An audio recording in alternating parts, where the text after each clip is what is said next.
اس لیے اللہ تعالیٰ نے نبیوں کو بھیجا تاکہ نبی جا کر کے لوگوں کو اللہ کی اطاعت سکھاوے. وما ارسلنا من رسول الا لیطاع باذن اللہ، کہ ہم نے جب کبھی زمین پر کوئی رسول بھیجا ہے تو وہ اس لیے بھیجا ہے کہ اس رسول کے جانے سے وہ اللہ کی اطاعت ان کو لوگوں کو سکھاوے اور لوگ اپنی جان سے، اپنے مال سے اور نبی کے سکھانے کے مطابق اپنی زندگی اطاعت والی بناوے. تو اطاعت مقصود ہے، اللہ کی تابعداری اس کو کہتے ہیں، اس کو یہ مقصود ہے. اطاعت کا کیا اثر ہوگا؟ اطاعت کا کیا اثر ہوگا کہ بھائی اطاعت کریں گے تو کیا ہوگا؟ کہ اطاعت کا اثر، ایک اثر اطاعت کا یہ ہے کہ جب زندگی اپنی منمانی چھوڑ کر کے اطاعت پر آئے گی تو آدمی ہدایت پر آئے گا، سیدھے راستے پر آئے گا، سیدھے راستے پر آئے گا جو زندگی کا مقصد پورا ہونے کے لیے ہے. ایک یہ ہوگا کہ زندگی مقصد پر آ جائے گی، ہدایت ہوگی. وَإِن تُطِيعُوهُ تَهْتَدُوا، اگر تم نبی کی اطاعت کرو گے تو پھر تم ہدایت پاؤ گے. تو نبی کی اطاعت کرنے سے جان مال کا استعمال کرنا صحیح ہو جاتا ہے، اس کو ہدایت کہتے ہیں. کیونکہ ہدایت کا یہ مفہوم ہے، ہدایت کسے کہتے ہیں کہ اندر کا یقین صحیح ہو جاوے اور جان مال کا استعمال صحیح ہو جاوے جس سے آخرت بنے. یہ ہدایت کا مفہوم ہے کہ ہدایت ملے گی، اطاعت کرنے سے ہدایت ملے گی. وَإِن تُطِيعُوهُ تَهْتَدُوا، کہ اللہ کی اطاعت کرو گے تو ہدایت ملے گی. ہدایت میں کیا ہوگا کہ ہدایت کے ذریعے سے اللہ تعالیٰ سے تعلق صحیح ہوگا، اللہ کا یقین پیدا ہوگا، اللہ تعالیٰ کا خوف پیدا ہوگا، اللہ سے امیدیں وابستہ ہوگی اور اللہ سے ڈر بھی آئے گا. یہ ایمان ہے، یہ ایمان ہے کہ امید بھی اللہ سے، ڈر بھی اللہ سے، اس لیے اطاعت بھی اللہ کی. تو یہ راستہ صحیح ہو گیا. اور اس کے اثرات کیا پڑیں گے اطاعت کے؟ کہ اطاعت کے اثرات یہ پڑتے ہیں دنیا میں کہ اطاعت کی وجہ سے اللہ تعالیٰ کی رحمتیں اترتی ہیں. رحمتوں کے اتارنے کے لیے سوائے اطاعت کے اور کوئی راستہ نہیں ہے. ہاں، اطیعوا اللہ واطیعوا الرسول لعلکم ترحمون، اطاعت کرو اللہ کی، اطاعت کرو اس کے رسول کی تاکہ تم پر رحم ہو جائے. تو رحمتوں کے حالات لانے کے لیے سوائے اطاعت کے دوسرا راستہ نہیں ہے.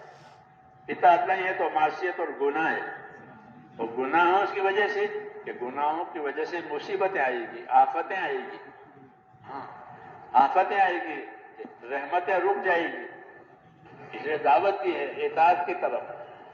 اطاعت یقین پیدا کرنا کہ اللہ ہی سے ہوتا ہے، اللہ ہی کرنے والا ہے، اللہ راضی ہے تو سب کچھ ہے، اللہ ناراض ہے تو کچھ نہیں.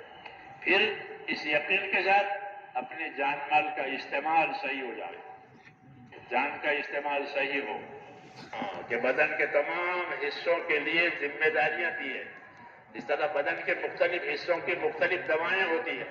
آنکھوں کا ڈاکٹر، کانوں کا ڈاکٹر، دماغ کا ڈاکٹر، سب کے لیے دوا ہے. اس لیے بدن کے سارے اعضاء کے لیے بھی ہدایت. آنکھوں کے لیے آنکھوں کا دین ہے، کانوں کے لیے کانوں کا دین ہے، دماغ کے لیے دماغ کا دین ہے، دل کے لیے دل کا دین. اس طرح جس طرح بدن کے اعضاء کے لیے دوائیں الگ الگ ہیں، علاج الگ ہے، اس کے معالج الگ الگ ہیں، ایسے ہی ان اعضاء کو صحیح استعمال کرنے پر کہ جس سے اللہ تعالیٰ راضی ہو جاوے. اللہ تعالیٰ نے الگ الگ احکامات دیے. آنکھوں کے احکامات آنکھوں کے لیے، کانوں کے احکامات کانوں کے لیے، مال کے احکامات مال کے لیے.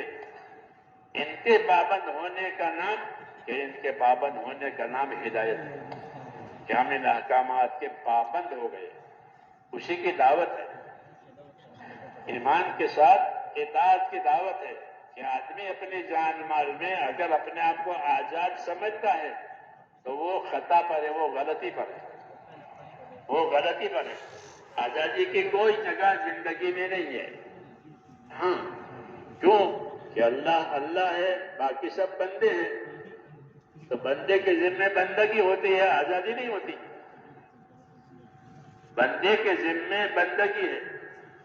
ہاں، تو وہ بندگی کا ذمہ دار ہے، بندہ بن کر کے زندگی گزارے. یہ تقاضا ہے اس زندگی کا، اور یہ مقصد ہے اس زندگی کا کہ بندہ بن کر کے زندگی گزارے.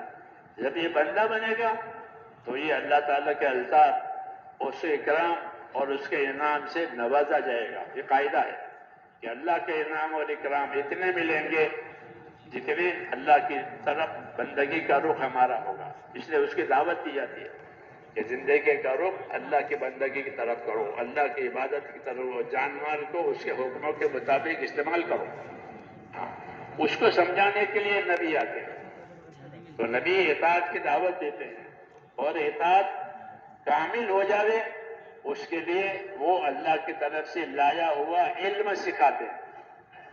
اطاعت کا علم، ایمان کا علم، عبادت کا علم، معاملات اور معاشرت کا علم، لین دین کا علم کہ ہمارا لین دین کیسا ہونا چاہیے، ہمارا جینا اور پہننا، اوڑھنا، کھانا پینا، ان سب چیزوں کو علم سے سمجھاتے ہیں.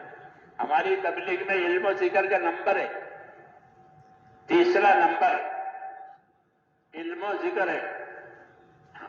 پہلا ایمان ہے، پھر عبادت نماز ہے، پھر تیسرا نمبر کیا ہے؟ علم و ذکر. علم و ذکر کا کیا مطلب ہے؟ علم و ذکر کا مطلب یہ ہے کہ زندگی کا ہر کام اس علم کے مطابق ہو جو اللہ نے رسولوں کے ذریعے سے ہم کو دیا ہے. کھانا ہو، کمانا ہو، پہننا ہو، اوڑھنا ہو، کوئی بھی ہر کام. کیوں کہ جس طرح ہماری ہر طرح کی ضرورتیں ہیں اس طرح ہماری ہر طرح کی ضرورتیں پورا کرنے کا ہم کو طریقہ بھی بتایا ہے. نبی اسی لیے بھیجا جاتا ہے کہ زندگی کے کاموں کا، زندگی ضرورتوں کا طریقہ بتاؤ. ضرورت تو سب کو محسوس ہوتی ہے، وہ تو جانور کو بھی محسوس ہوتی ہے، جانور ہی اپنی ضرورت پوری کر لیتا ہے. ہم ضرورت بھی پورا کریں گے اور اپنی ضرورتوں کو طریقے سے پورا کریں گے. نبی کے ذریعے طریقے ملتے ہیں، خدا کی طرف سے حکم آتے ہیں، نبی کے ذریعے سے ان حکموں کے پورا کرنے کے طریقے ہوتے ہیں. طریقے زیادہ ہوتے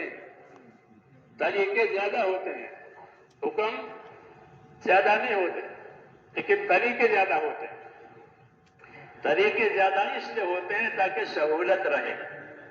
ہاں، طریقے زیادہ اس لیے نہیں ہوتے کہ بوجھ بنے، کہ نہیں، اللہ نے زیادہ طریقے اس لیے رکھے ہیں کہ زندگی میں اللہ تعالیٰ کی بندگی آسان ہو جائے. کیونکہ انسانوں کی زندگی کے حالات مختلف ہوتے ہیں. وہ بیمار بھی ہوتا ہے، تندرست بھی ہوتا ہے، مالدار بھی ہوتا ہے، غریب بھی ہوتا ہے، مسافر بھی ہوتا ہے، مقیم بھی ہوتا ہے. تو حالات مختلف ہوتے ہیں، تو ہر حال کا حکم مل جائے یہ اس کے لیے آسانی ہے. جیسے سفر ایک سفر ہے، اس کے لیے مختلف طریقے ہیں. بھائی پیدل بھی جا سکتے ہیں، بسوں سے بھی جا سکتے ہیں، ٹرینوں سے بھی جا سکتے ہیں، ہوائی جہاز سے بھی جا سکتے ہیں، ہیلی کاپٹر سے بھی جا سکتے ہیں. یہ وسائل زیادہ ہو گئے بوجھ کے لیے نہیں، سہولت کے لیے. ایسے ہی میرے دوستو جو طریقے ہم کو زیادہ دیے گئے ہیں وہ ہماری سہولت کے لیے دیے گئے ہیں، کیونکہ ہماری حالتیں مختلف ہیں. حالتیں مختلف ہونے کی وجہ سے ہم کو طریقے دیے گئے ہیں کہ غریبی میں یہ حالت ہے، مالداری میں یہ حالت ہے، بیماری میں یہ حالت ہے. ہر حال کا حکم، ہر حال کا طریقہ، تاکہ وہ طریقہ آسان ہو جائے. تو ہمارا جو علم و ذکر ہے وہ اس لیے کہ یہ سیکھو تاکہ زندگی آسان ہو جائے. جو جس لائن کی کچھ سیکھے گا وہ لائن اس کے لیے آسان ہو جاتی ہے. نہیں سیکھے گا تو اس کو تنگی ہوگی، میں کیا کروں، میں پریشان ہوں. اس لیے میرے دوستو ایمان کا یہ تقاضا ہے کہ ایمان کے تقاضے کی وجہ سے اللہ کی اطاعت کرو اور پھر اطاعت کے لیے اللہ کے دین کو اور اس کے طریقوں کو سیکھو اور اس کو سکھاؤ. نبیوں کی دعوت کا اور محنت کا یہی مقصد ہوتا ہے کہ اللہ تعالیٰ کی طرف سے جو حکم کو دیے گئے ہیں اس کو سیکھو، اس کے پورا کرنے کے طریقے سیکھو. کہ اس کی وجہ سے کیا ہو جائے گا، کہ اس کی وجہ سے زندگی میں دین آئے گا، زندگی میں اطاعت آئے گی. اطاعت کا خاصہ یہ ہے کہ اطاعت کی وجہ سے رحمتیں ہوگی.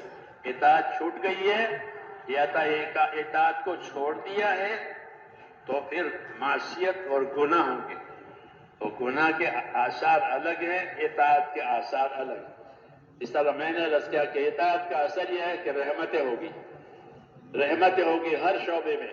جس شعبے میں اطاعت ہوگی اس شعبے کی رحمتیں ہوگی، جس شعبے میں اطاعت ہوگی اس شعبے کی رحمت ہوگی۔ اطیعوا اللہ واطیعوا الرسول لعلکم ترحمون، اطاعت کرو اللہ کی، اس کے رسول کی، تاکہ تم پر رحم ہو جائے۔ رحم کا تعلق صرف اللہ کی اطاعت اور تابعداری سے ہی ہے، اس لیے ہر کام کے طریقے بتائے، ہر کام کے حکم بتائے کہ تاکہ اس کا حکم معلوم کر کے اس کے طریقے سیکھ لو۔ دعوت اسی کی ہے تاکہ زندگی میں دین آ جائے، زندگی میں دین آوے۔ جب زندگی میں دین آئے گا تو دین اپنی برکتوں کے ساتھ آئے گا۔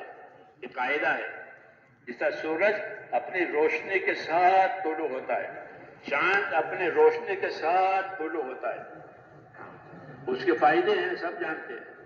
ایسے ہی میں نے تو دین زندگیوں میں آئے گا تو دین اپنے فائدے فضیلتوں کے ساتھ آئے گا۔ کہ ایمان زندگی میں آیا، اللہ کا تعلق زندگی میں آیا تو کیا ملے گا؟ کہ عزت ملے گی۔ ہاں، ایمان کے راستے سے عزت ملے گی۔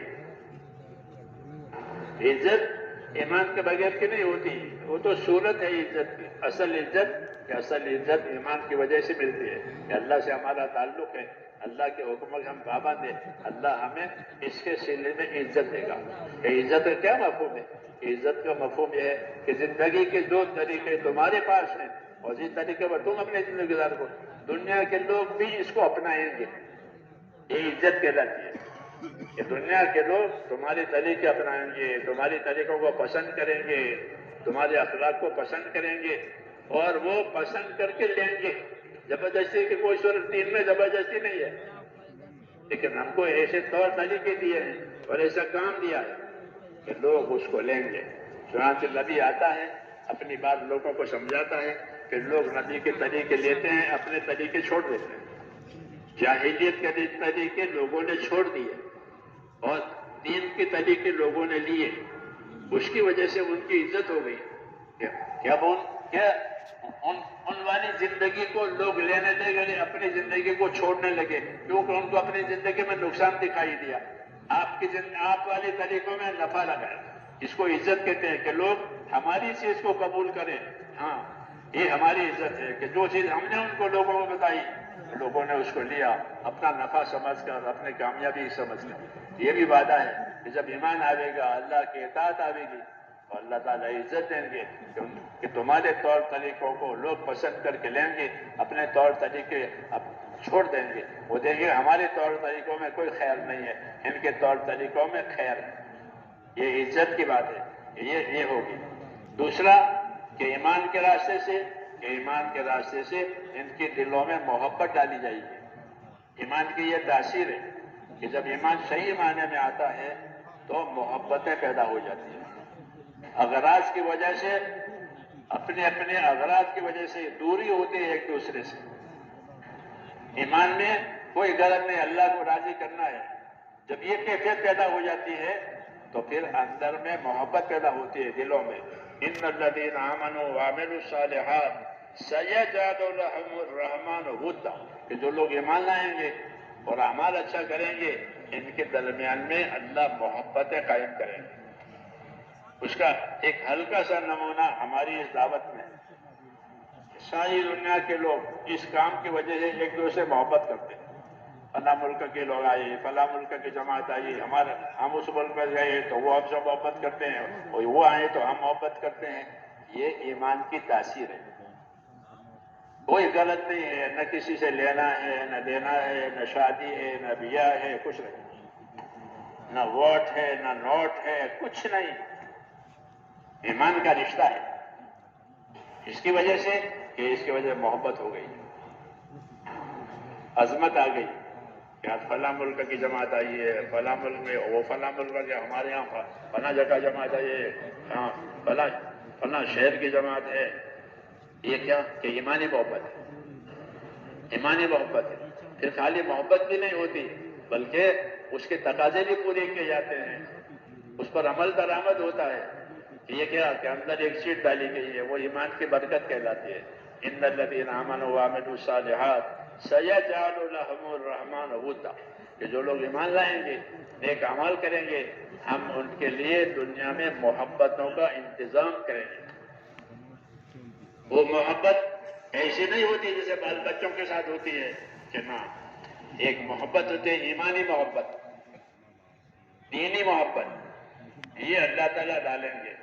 اس کی وجہ سے ایک دوسرے کو دین پر اعانت کرنا، دین کے کاموں میں مدد کرنا، دین کے کاموں میں سہارا دینا، یہ پیدا ہو جائے گا. نبی کی دعوت جب ہوتی ہے، نبی والی محنت چلتی ہے تو یہ کیفیت پیدا ہوتی ہے کہ لوگ ایمان کے راستے سے بھائی ہو جاتے ہیں، اور ایمان کے راستے بھائی ہو کر ایک دوسرے کی مدد کرتے ہیں، اور ایمان کے تقاضوں کو پانی دیتے ہیں تاکہ ایمان کے تقاضے پورے ہو جائیں، زندگی کے ہر شعبے میں اللہ کی اطاعت ہو جائے، اور زندگی کے ہر شعبے میں دین آوے، یہ مقصد ہوتا ہے.